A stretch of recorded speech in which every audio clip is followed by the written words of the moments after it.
I'm on. You're on? Okay. So wood turning, project is the lathe.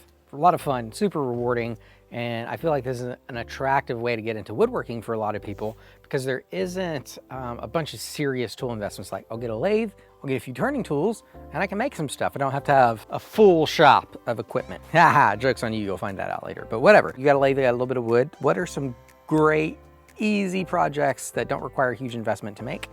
We're gonna go over a few. One we're gonna start with is one I recently made for and with my boys, the little ball catcher game. So it's a stick with a cup and a ball that swings, cup and ball I think it's called.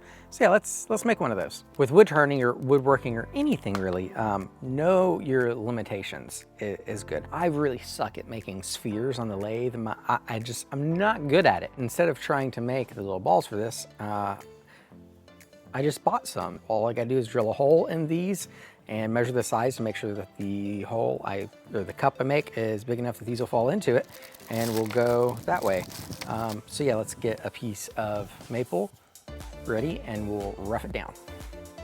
First, you could buy a piece of wood the right size, but I do have a whole wood shop and a lot of wood, so I'm just gonna cut down maple to a square, ready to round up.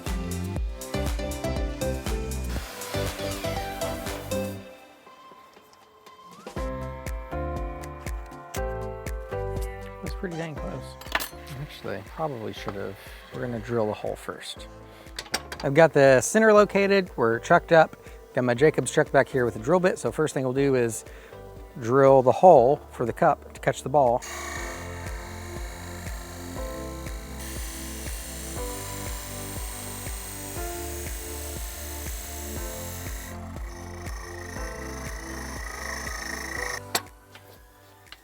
And that hole gives me a place to register my live center down here.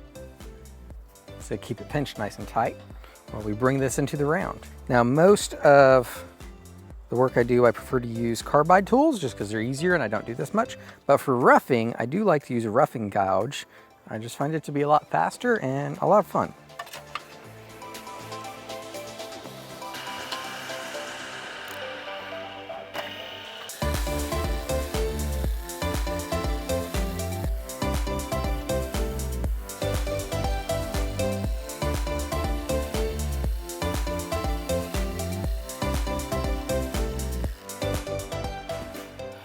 Now that we've got it fully round, I'm gonna readjust my tool rest. And if you're working with even larger stock, sometimes as you're roughing, because those corners come off pretty quick and get smaller pretty quick, you might wanna readjust your tool rest as you come into rough. And a quick way to tell once you have no more flat spots is to see as I got cluster round, I'd set my tool on top, and if it means there's still some flat spots, but if you can set it there and it just rides, you're probably round. So it's quick check without having to keep turning your machine off every time. We'll do a little bit more rounding with the roughing gouge just to make it thinner where the handle will be, then switch to carbide tools to put in some details.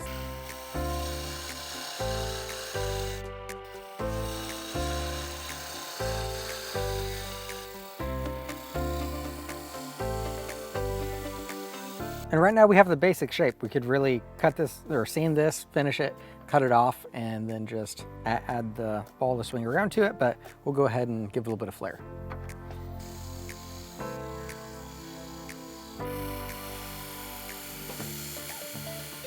So we've got a few little accent details just to make it a little bit of fun, and since I use the carbide tools, it has a pretty nice finish already, so I'm just gonna use some 150 grit to sand it while it spins. Then after I feel like it's smoothed out well, I'll stop it and then sand with the grain. It's a pro tip because sanding across the grain, your sanding scratches are super obvious. But once you blend those in the direction of the grain, they're still there, but your eye isn't drawn to them because it just flows with the grain. So we'll do that, be ready for some finish, and then we'll do a few other things.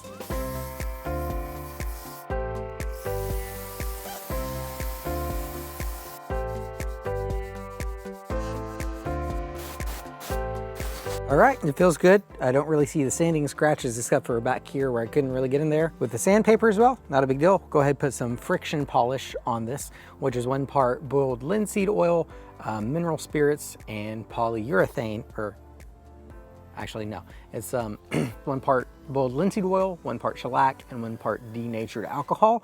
And just the friction from applying it in thin amounts is enough to cure that shellac very quickly. So we'll build up a few layers on it, be good to go.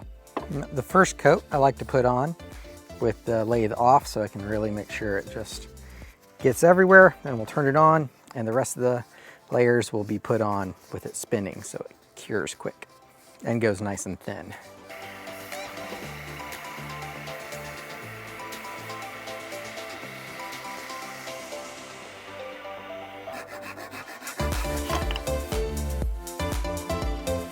I wish I had some white line. That'd probably look better. I just have this high vis stuff, but it'll work just fine. Now for the cleanest approach, you could drill an oversized hole here and then like 5-minute epoxy or super glue the string in. But what I like to do is drill at a little bit of an angle. So I've got a channel I can push it through and then tie a knot. There's that way if I ever need to replace it. I feel like that's easier though. If you did like super glue or 5-minute epoxy, or actually I'm just gonna do that because then I can throw a star bond in here. So to attach the string to the bottom, that flat I have works pretty well. I'll just drill an oversized hole here, tie a little knot to prevent fraying, and then put some thick star bond CA glue in there with a little activator and it won't come out. Use another little small bit to make sure it's in there. Let's add some star bond.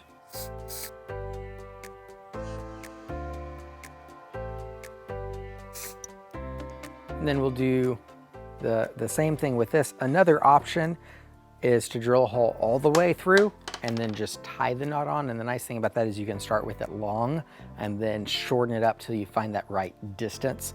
And then once you have the distance, if you're making more of these, you can switch the ball out for one that just has a string coming straight out and isn't looped around. Because sometimes having it looped around, the ball doesn't swing very nice.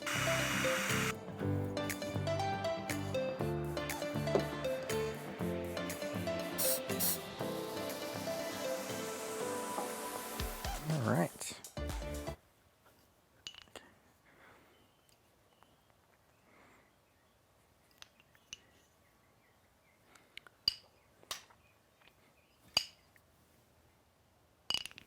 Got it first try, so we're done with that. I'm not gonna play with that anymore in case I ruin it. Let's go on to something different. Cut my finger on this the other day, so I got this big boo-boo, and then I just drug that right across. Toys are pretty easy, but bowls are very practical. I just have a square of cherry here that I know will fit on the lathe, and I'm going to do a circle, the very basic, I don't have many tools kind of way. So first I'm just finding the center by going corner to corner. Cool. Now I'm going to put a thingy there. In my shop, screws are handier than nails. Nail would work just as fine, or tack. And now I'm just coming over to an edge because that's going to be close, and I'm not worried about being perfect. Oh.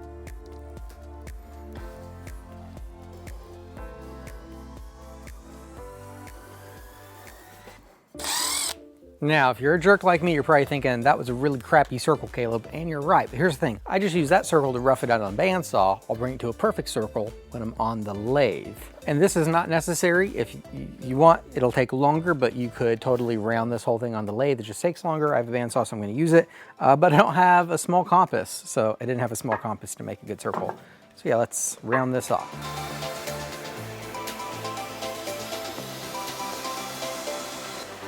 And if you want to save the most amount of time and you have a CNC machine, you could just rough out a circle on a CNC. You can make the whole bowl on the CNC, but what fun is that? Now with a bowl, you're going to be exerting a lot of forces, and you want to make sure that it's really secure, so we use a face plate or whatever this thing's called, which I think is a type of face plate, to really lock it down to the lathe.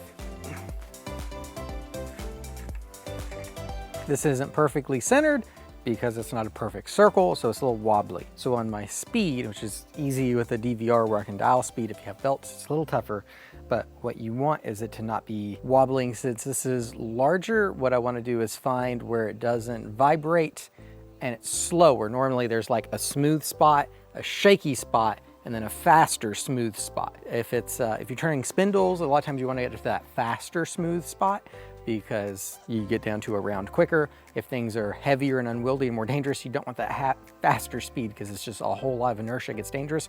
So you want to go with this slow smooth spot. So we're at the slow smooth, we'll bring it to a round. Once it's a round, then we can crank it up a little faster and work faster.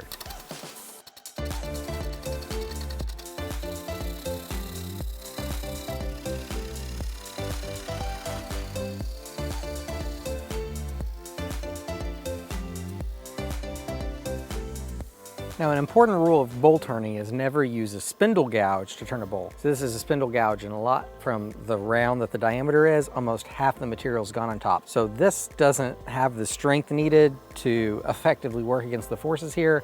It can cause problems, break, it gets really dangerous. So you want to use bowl gouges. I'm using carbide tools, which really aren't ideal, but I don't have bowl gouges, and these are much, much heavier, so I feel comfortable nothing horrible is going to happen as long as I'm mindful about the grain. But if you don't have a full tool set, make sure if you're going to turn a bowl, use bowl gouges or something beefy, not any spindle gouges. I use the flat with the radius or the radius square to do the outside. Now I'm going to start hollowing out with the round carbide. So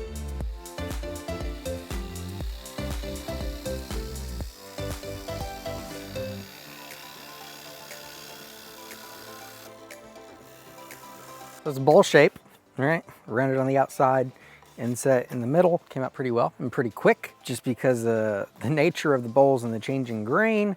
You know, it's not super smooth, so we're gonna run through more sandpaper on this than I did on the spindle turning earlier. So I'm gonna do 80, 150, 240. So I'll put my mask back on, sand this, and then we'll put a food grade finish on this, just in case it's used for like fruit or something. I wouldn't like use this as a cereal bowl or anything like that. But if you want to display food in it, make sure something that's safe for food contact.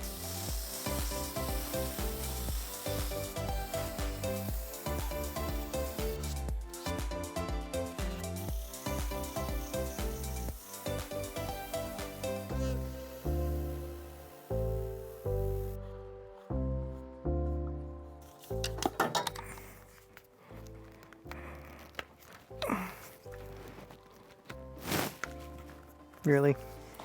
There's all kinds of videos you can find about how to finish a bowl on the lathe, flip it over in different ways to chuck it or hold it, etc. This is not one of those videos. So I'm just gonna use my little sander here and clean up the bottom.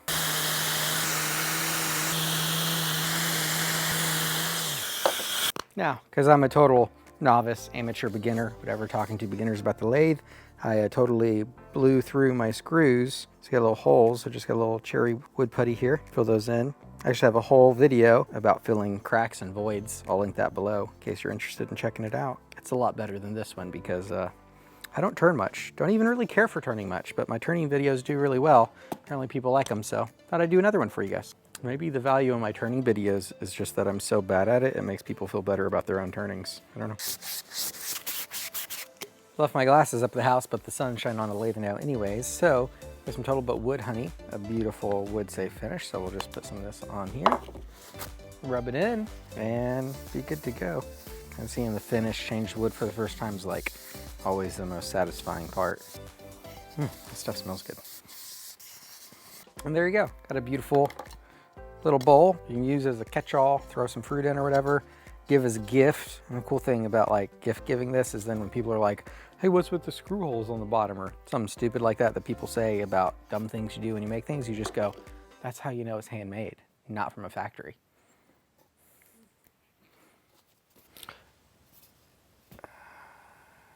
So last up, we're going to make a spinning top. Another toy, but it's a great skill practicer. So basically we're just making a cone with a stem on it. You can decorate them up some or leave them very plain. Now you'll notice this piece of wood is a lot bigger than it really needs to be.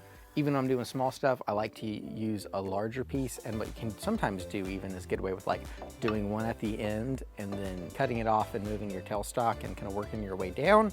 But I don't like to be really cramped and crowded with something small in my lathe. Don't be afraid to lose a little bit of wood when you're doing small projects to give yourself the room to work comfortably. So yeah, once again, start with the rough and gouge, get it round, and we'll switch to the and rough dimension, because this hogs off material a lot faster, and then we'll switch to the carbides and start making it happen.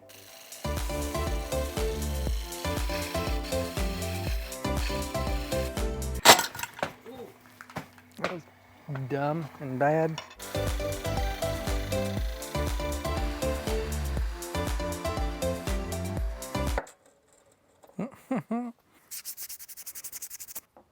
Yeah, it was actually working better before I sanded it.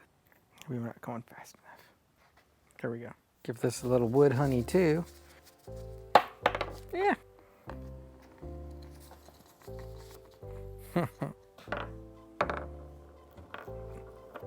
Yeah, ready.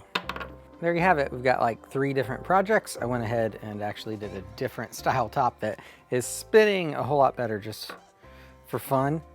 So yeah, I did that in like 5 minutes. But yeah, here's 3 different projects that are really easy to do for beginners. Now, that said, I did another beginner project video before with a lot more projects. I'm not quite happy with the style that turned out, so I wanted to redo one that's a little more family friendly. But the main lesson to take away from that other one is if you want to do a lot of practical turnings, a great way is to get kits that use threaded inserts, because you just drill a hole like you did on the lathe and you put in that threaded insert, and you can use that actually to hold the stock while you turn it. And then whatever hardware pairs up with it, like a pizza cutter or a pie server or garden trowel or garden rake or spoon handle or coffee scoop or whatever, just threads right on. So all you're really doing is turning a handle. Then you can buy pre-made hardware that goes into a threaded insert.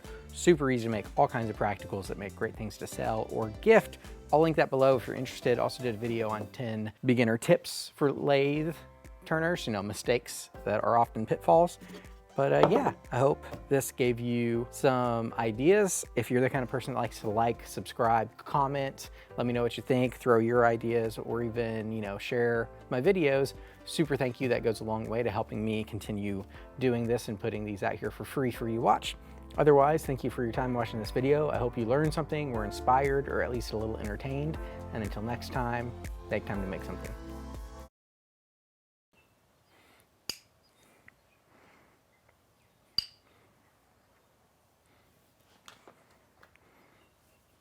Nope.